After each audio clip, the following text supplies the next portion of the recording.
Selanjutnya, saudara, selebgram pemeran film porno Siskai hari ini memenuhi panggilan Polda Metro Jaya. Siskai diperiksa sebagai saksi kasus produksi film porno di Jakarta Selatan.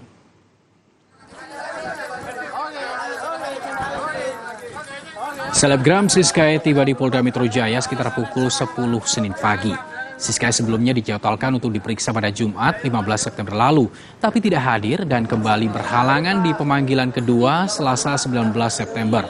Siskai diperiksa kurang lebih 6 jam dan dicecar sekitar 48 pertanyaan oleh penyidik. Siskai mengaku bisa menjalani pemeriksaan karena sebelumnya telah pernah menjalani berita acara pemeriksaan oleh penyidik dalam kasus lain.